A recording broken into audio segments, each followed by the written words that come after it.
संगत जी, प्यार से कहना जी, धन निरंकार जी। सात संगत जी, जब महापुरुषों का संग करेंगे तो महापुरुषों का अनुभव के अनुसार सात संगत जी बहुत सारे ज्ञान मिलेगा। और इनके अनुभव रोटी कपड़ा से आगे निकल चुकी है। सात संगत जी कहते हैं हमारी सोच रोटी कपड़ा और मकान तक ही सीमित रहती है, पर विचार करने वाली बात यह है कि यदि ये सारी चीज़ें हमें मिल जाए तो क्या हम संतुष्ट हो सकते हैं? हमें यदि दुनिया की सारी सुख सुविधा उपलब्ध हो जाए तो क्या हमारा दुख खत्म हो जाएगा? सात संगत जी, जिन्हें रोजी रोटी कपड़े और मकान की कोई कठिनाई नहीं है, इस दुनिया में बहुत सारे ऐसे व्यक्ति हैं जिनके पास किसी संसार की सुविधा की कमी नहीं है। संसार में जितनी सुख सुविधा हैं, यहाँ तक कि सात संगत जी अपने घर में स्विमिंग पूल, कोई बाहर नहाने जाता है तालाब में, लेकिन अमीर लोग हैं जो अपने घर में ही तालाब बना लेते हैं। कौन सी ऐसी सुख सुविधा है जी जो घर में नहीं मिल जाए? पर सात संगत जी, ये सारे सुख सुविधा घर में है। सारी सुविधाएं हम घर में उपस्थित किए हैं, अपने दिलो दिमाग में नहीं है। और इस सारी सुविधा से दुख खत्म नहीं हो पाएगी।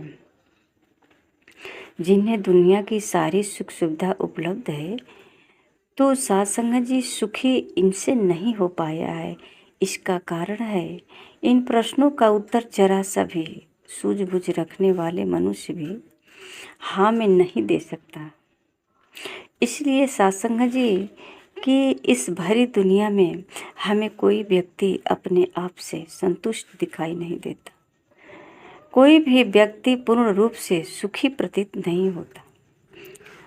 अगर सुखी होता तो महापुरुषों को ये विचार नहीं करना पड़ता कि कोई तन दुखी, कोई मन दुखी, कोई धन भी न रहा उदास, थोड़ा थोड़ा सब दुखी, सुखी राम का दास।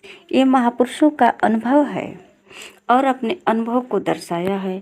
और सच भी है सात संगत जी कि संसार में जिसके पास धन नहीं है वो धन के लिए दुखी है, जिसके पास धन है वो कहीं न कहीं तन से दुखी है या तन सुखी है, धन से सुखी है तो मन में गड़बड़ी चल रही है, मन से वो बेचैन है।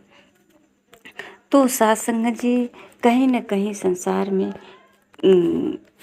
असंतुष्ट होने की कमी है, जो हम संतुष्ट नहीं हो पाते हैं। तो संतुष्ट कहीं नहीं दिखाई देता है। कोई व्यक्ति पूर्ण रूप से सुखी नहीं हो पाया है। सात संगत जी, संतुष्ट नज़र आने वाले लोगों के जीवन का जब हम निकट से अध्ययन करते हैं तो पता चलता है कि वे भी अंदर से कहीं न कहीं से टूटे हुए हैं। सात संगत जी, एक व्यक्ति कहता है कि मेरे पास सारी सुविधा हैं। वो सुबह जल्दी जल्दी उठ करके अपना फ्रेश हुआ, नाश्ता किया और बड़ी अच्छी सी गाड़ी भी है अपने घर में, और गाड़ी में सवार होकर के अपना जो है दफ्तर चला जाता है। फिर सात संगत जी दफ्तर में भी चिड़चिड़ा रहता है, दिमाग में टेंशन रहती है। दफ्तर से जब घर आता है तो घर में ये क्या है, कहीं न कहीं अंदर से टूटा हुआ व्यक्ति है। अपना ऐसा भी नहीं है कि किसी प्रकार की भौतिक सुख सुविधा में कमी हुई है। कहीं से न कहीं जो मन में ऐसा भाव है कि वो हमें निचोड़ रहा है, नींबू की रस की तरह खोखला कर रहा है और पता भी नहीं चल रहा है। तो सात संगत जी दुख में ही मर जाता है, परंतु उम्र भर सुख की खोज में दुख झेलने को यह आनंद प्राप्ति की आशा रखता है। जीते जी रहने को ही मानव जीवन का लक्ष्य मान लेना किस सीमा तक उचित है। सत्संग जी, खोज तो रहे हैं आनंद ही, पर दुख मिलता जा रहा है, क्योंकि हमारा खोज ही दुख का है। हमें लगता है हम सुख खोज रहे हैं, पर हमारा खोज ही दुख का है। यदि हम गहराई से सोचें तो अनुभव होता है कि हमारी एक इच्छा पूर्ण होती है तो दूसरी जागृत हो जाती है। सत्संग जी, दूसरी पूर्ण होती है तो तीसरी इच्छा जन्म लेती है। सत्संग जी, एक बहन जी जब अकेले घर पे थी, उनके पति थे, बच्चे थे, तो उनको कहा जाता था कि आप सत्संग में चलिए। तो कहती थी कि क्या करें, हम घर पे अकेले हैं और घर में कोई हो जाता, किचन का काम संभाल लेता, घर का काम संभाल लेता, तो हमको सत्संग जाने में आसान हो जाता। सत्संग जी, ऐसे करते लगभग 2-3 साल बीत गया। कभी कभी सत्संग जाया करती थी बहन जी, महीने में 1 बार 2 बार या 2 महीने पर ऐसे करके सत्संग उनको मिलता था, क्योंकि वो कहती थी कि हमें घर में बहुत सारा काम है। सत्संग जी, जब उनके बेटे की शादी हुई, बहू आई, तो अब लोग कहने लगे अब तो घर में बहू आ गई ना, अब तो चलो सत्संग में। अरे हाँ, कैसे जाएं, बहू घर में अकेली रहेगी, किसी चीज़ की ज़रूरत पड़ेगी तो किसी से मांगेगी। बच्चे दोनों घर से बाहर रहते हैं और मेरा पति भी रहता है घर से बाहर, तो हमको घर में किसी चीज़ की आवश्यकता पड़ी, थोड़ी सी अभी नई नई आई है, थोड़ी पुरानी हो जाएगी तो और पास वाले नज़दीक वाले में जाएंगे, दूर वाले सत्संग तो नहीं कर पाएंगे। सत्संग जी, ऐसे करते करते 1-2 साल तो बीत ही गए। 1-2 साल बीता, इसके बाद उनकी बहू का डिलीवरी होने वाला हो गया। तो कह रही हैं कैसे जाएं, इसी स्थिति में छोड़ करके बहू का डिलीवरी होने वाला है। फिर बच्चा हुआ तो अभी नन्ना मुन्ना बालक है, इनको भी तो सेवा करना है, इनको भी तो देखना है, कैसे छोड़कर जाएंगे। सत्संग जी, जब बच्चे धीरे धीरे बड़े होने लगे तो इनको स्कूल छोड़ना है, इनको इधर उधर घुमाना है, टहलाना है, इतनी सारी विस्तार से हमें व्यस्तता बढ़ती जा रही है।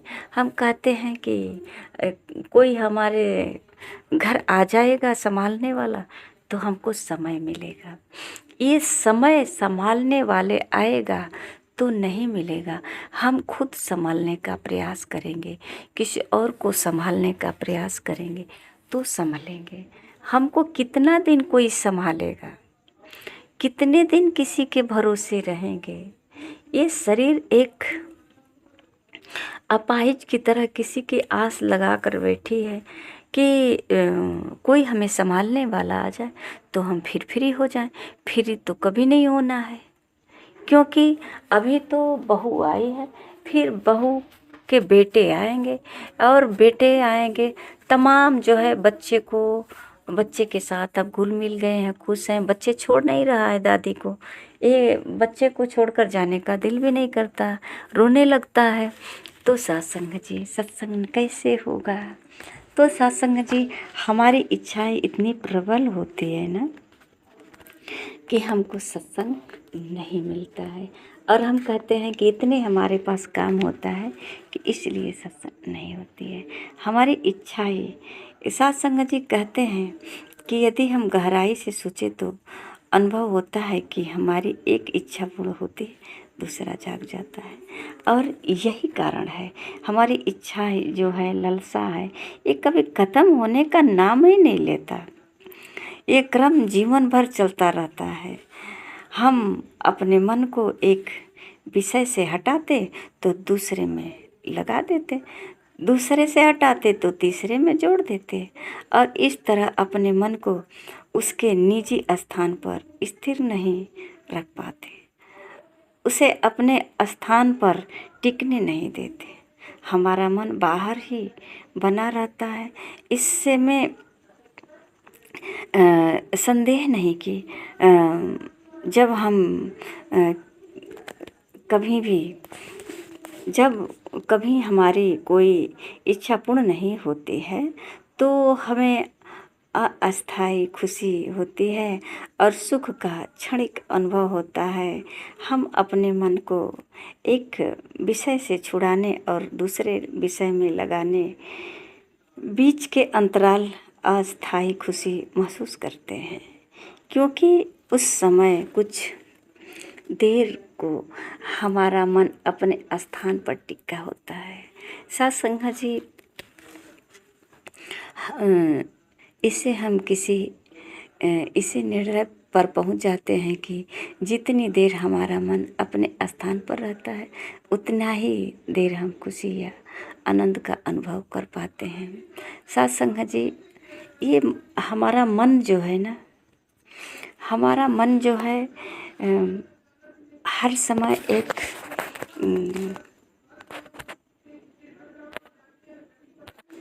अगर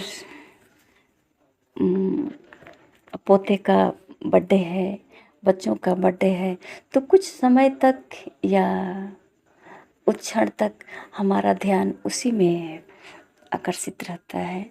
तो हमें एक छोटा सा हल्का सुख का, सुकून का झलक महसूस होता है। हम चलते फिरते हैं, मेहनत भी करते हैं, पर कहीं ना कहीं हमको इस जो प्रोग्राम है, जो फंक्शन है, इसमें जो है अपने को टिका कर रखते हैं ना, ध्यान अपना इसी पर केंद्रित रखते हैं। तो हमें लगता है कि बहुत खुश में आज बहुत हम खुश हैं।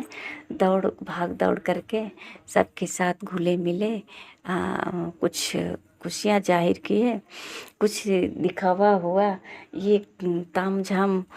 तो सत्संगत जी, ये खुशियाँ टिकाऊ नहीं है, ये कुछ क्षण के लिए है।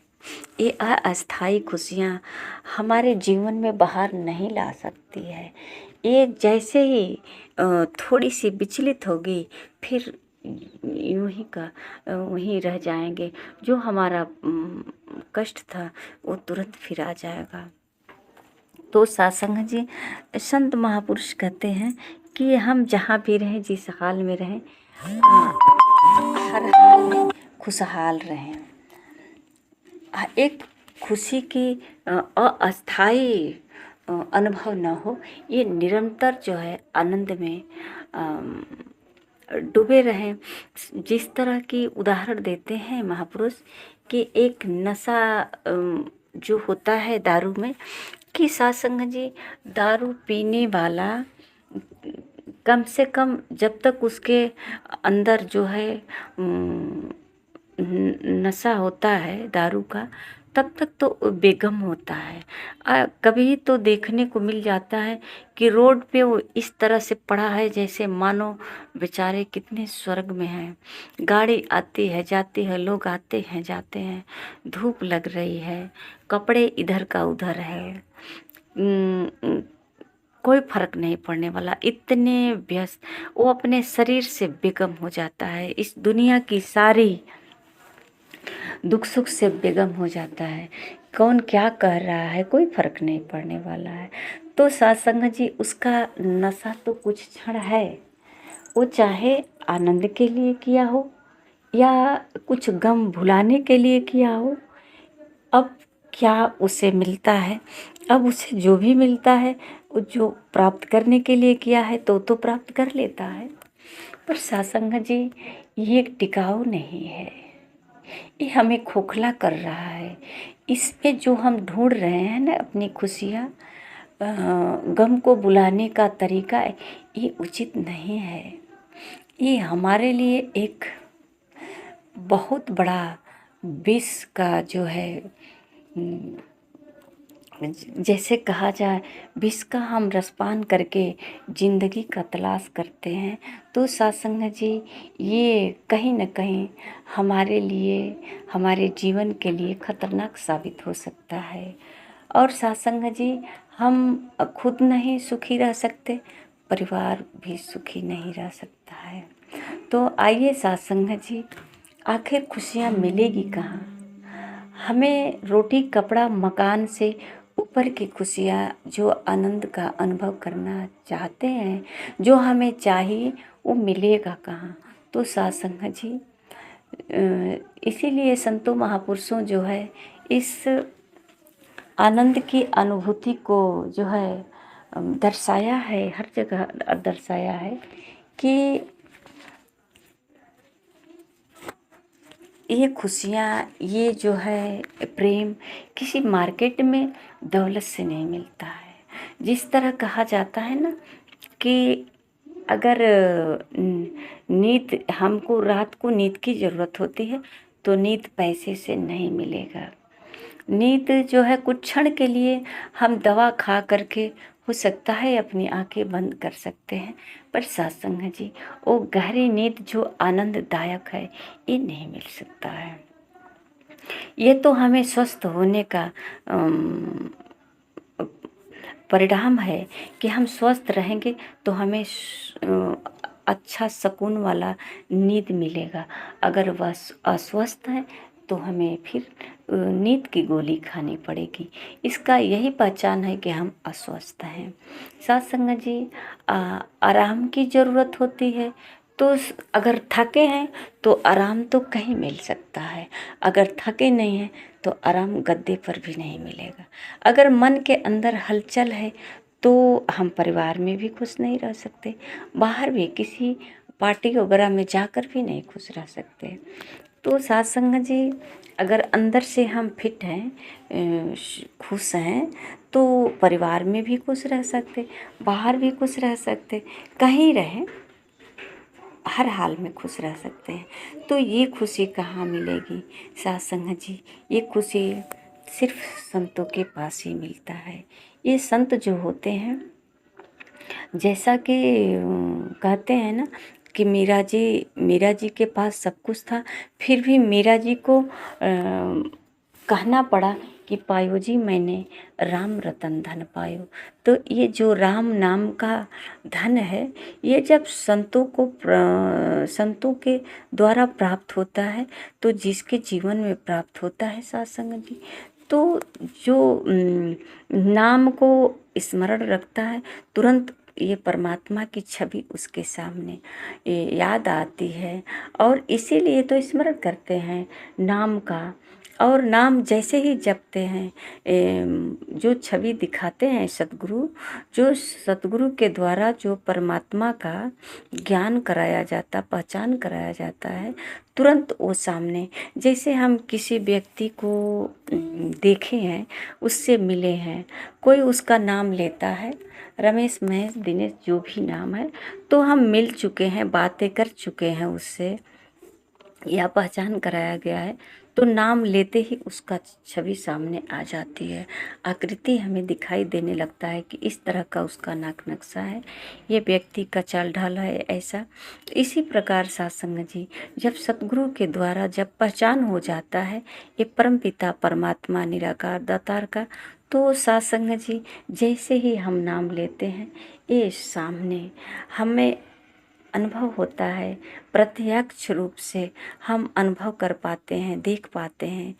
तो सत्संग जी, हमारे जीवन में सारी खुशियाँ, ऐसा कोई खुशियाँ नहीं है जो ना मिले। सत्संग जी, जो हमें दुख बना है, जिसकी हमें तलाश है, महापुरुष कहते हैं कि सन्मुख होई जीव मोहि जबहि, जन्म कोटि कोटि अघनासहि तबहि। तो ये जो है जन्मों जन्मों का जो अघनासहि, मतलब कि जो हमारा कहते हैं ना कि पुण्य और पाप का जो गणना करते हैं, तो हमारा जो गलत कर्म जिसे कहते हैं पाप, तो सत्संग जी, ये हमारे सारे विकार को उसी वक्त जो है कहते हैं कि अघनासहि तब तुरंत जो है माफ़ कर देते हैं और सारी खुशियाँ भर देते हैं। जैसे ही सन्मुख इनके सामने आते हैं, तुरंत जो है तो साथ संगत जी, हम सतगुरु के सन्मुख होकर के अपने जीवन को सुखमय बना लें। साथ संगत जी, प्यार से कहना जी, धन्य निरंकार जी।